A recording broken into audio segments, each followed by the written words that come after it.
And obviously for this season, one of the most game-changing signings is bringing Luka Garza in on a two-way deal. Not just, the ability that he's shown in the G League here, the contributions he's made for Minnesota, but the impact of, you're bringing back a hometown hero. Can you kind of reflect on how do you think that's gone? It's going well. Not only for us, but for Luka in general. He's a guy that, there has not been a day where I've not seen him work. It's like be the hardest worker in the gym, both here or up top in Minneapolis.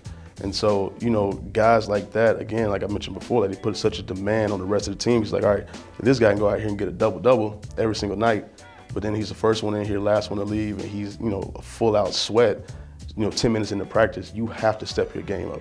You just demand that level of accountability across the board.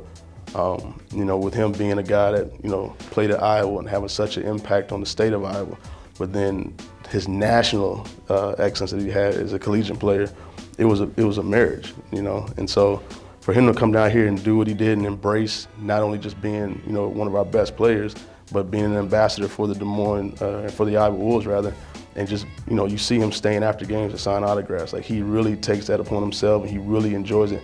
And it's not a show. Like that's who he is. He's spending time with kids, signing autographs, taking pictures.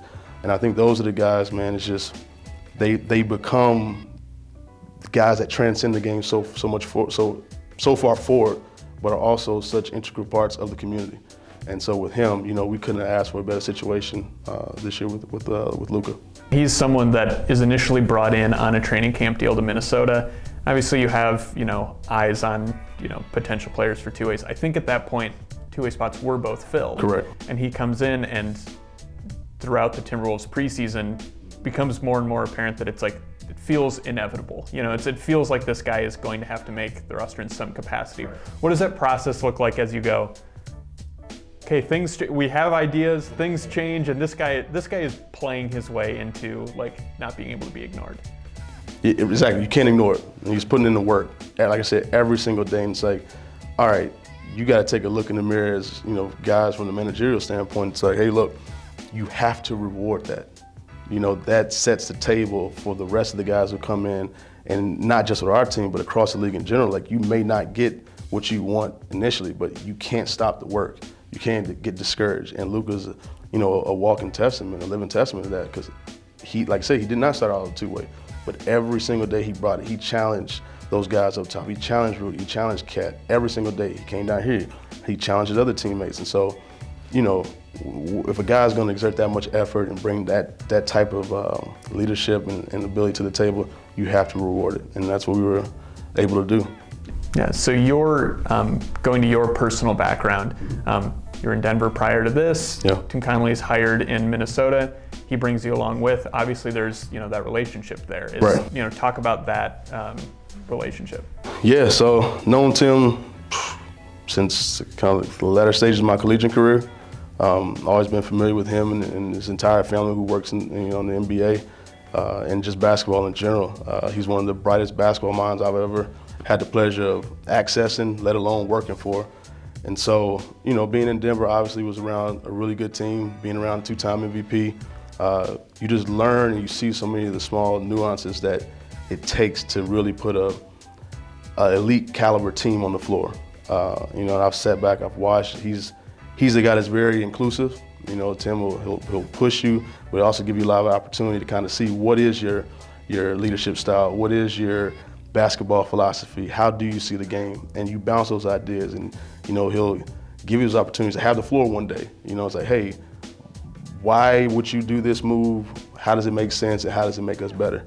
And I think through those real life opportunities, not simulations, it's forced me to really hone in on the skills of how I see the game and how I will put a team together. I think that, plus my playing background, has obviously allowed me to get to this point. But the biggest thing is just being able to share with these guys and kind of get outside the box and be that servant leader that I've always had to be in terms of being a point guard or being a quarterback. I think those positions have kind of prepped me for this opportunity. So, I embraced it. I'm obviously continuously learning, and he's a resource for me as well as the other individuals, Matt Lloyd, Joe Conley, Dell Demps. Those guys are always making themselves accessible, allow me to bounce ideas off of them. So it's been a great situation for me. Because obviously, yeah, this is, not just a developmental, program for the players. It's also for, someone who is working their way, into front office, situations like yourself. How does it feel for, a front office, head like Tim Connelly that's seen success with his second round picks, with, G League players, with guys who they're developing in-house, to entrust that, kind of process, to you, or, turn the reins over on that? Yeah, I mean, I got a chance to see it develop, right from my face, but I think it goes back to one of the words I've used before, is just being able to project. But it's also having the humility to know that you're not always going to be right. So, try to staff accordingly, try to get to know and really take value in those relationships from the coaches, from RG to you guys, to the players. It's like, hey, what could I have done better? What more resources do you guys need? Where could we be better here? And the players know, they're going through this thing every single day. They're dealing with the emotions and dealing with the public criticism or praise. So it's, being able to come out the office, have that open door policy, and really take pride in the relationships to actually learn, how to make certain moves or where to better yourself, and just having a level of humility, I think all plays into it. And going a little farther into your background, you're walk-on point guard at Georgetown, under a pretty legendary coach. And I've heard quite the stories about your time there. Yeah, I mean those stepping stones, those stops in my career have obviously, like I said, laid the foundation. I mean, I came in, was not guaranteed any playing time. I wasn't a highly heralded recruit, but I'm a coach's son. So I've always known the importance of work ethic. I've always known about being patient. I've always looked at things as being a process. I've never rushed a situation. And coming into Georgetown, obviously, I really had no prior knowledge of Georgetown before getting there. I was about to go to Princeton. Coach gets the job. I walk on to Georgetown and had to earn, every little bit of success that I was able to have. But I think more importantly, I was around good people, good teammates. I came with the same class with, Roy Hibbert and Jeff Green, Tyler Crawford. Then we had transfer, Patrick Ewing Jr. came in. So being able to be around guys who were like-minded and pushed me to be better every day, but also trusted my leadership, allowed me to not only grow in real time, but I was able to go through the bumps and bruises and eventually make a pretty decent career out of it. Yeah, and and the connections kind of continue for you, is that in your playing career, you go on to play in the G League, playing for Rio Grande Valley.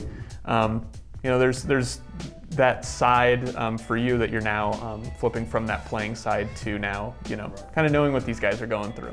Yeah, and a lot of people don't know, it's like I was coming off of playing in EuroLeague and ended up getting cut from the team in EuroLeague to getting picked back up by a team in Germany and winning the championship my first year in First League Germany, and then coming to the G League to kind of rehabilitate my career, the same position some of these guys are in. And so, obviously being able to play for Coach Finch, his first stint as a head coach in the G League, and being able to be a point guard and be an extension of him and learn from him at a very, foundational time in both of our careers, kind of set the stage for where we are now. And obviously you went through the ups and downs. So like I said, like when I talk to these guys, it's like I sat in your shoes, I sat in that chair, I know what you're feeling. When guys might get assigned down, when you're not gonna get any playing time that night, like I get those emotions. So I think it's allowed me to really, relate and resonate with those guys. And I try to use that as an advantage in terms of my leadership with these guys, and obviously to try to help guide them and give them some sort of advice in this whole process.